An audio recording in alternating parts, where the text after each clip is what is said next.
რომენის კურსები არის ლონდონში, დუბლინში და მანჩესტერში. საერთაშორისო ორგანიზაცია პროფესიული განვითარების ევროპული ცენტრის ორგანიზებით აკაკი წერეთლის სახელმწიფო უნივერსიტეტის სტუდენტებთან სამკითხველო დარბაზში შეხვედრა გაიმართა, რომელიც ბაკალავრთათვის ცენტრის საქმიანობის შესახებ ინფორმაციის მიწოდებას ითვალისწინებდა.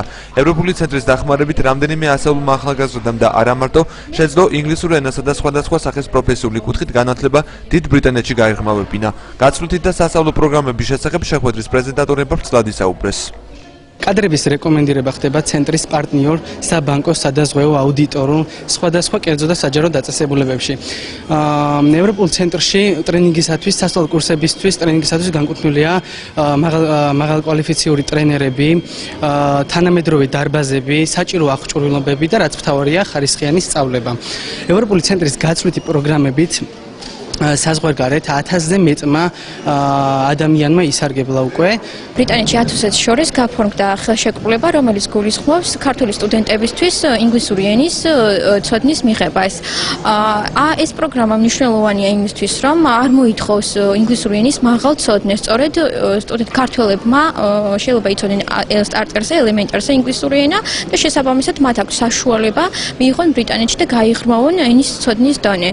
დიდ ბრიტანეთსა და ევროპის სხვა რამდენიმე ქვეყანაში პროფესიული თუ სამოყვარულო განათლების მიღების მსურველმა სტუდენტებმა დეტალურად მოისმინეს მათთვის საჭირო ინფორმაცია და რამდენიმე მათგანი ცენტრთან თანამშრომლობასაც გეგმავს.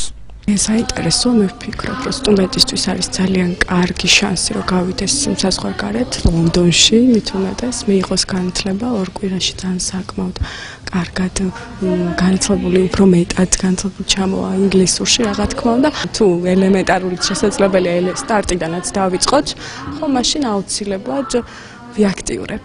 რაც უფრო მეტ შანსს მიგცემენ სტუდენტებს, რომ იყოს წარმატებულად გავიდეს ევროპაში და საერთოდ მსოფლიოს ისეთ განვითარებულ ქვეყნებში, როგორც არის დიდი ბრიტანეთი, ესპანეთი, ძალიან კარგი იქნება და მე მაგალითად ყვაყოფილი ვარ ამგვარი პროგრამების და მომხრე ვარ ამგვარი პროგრამების.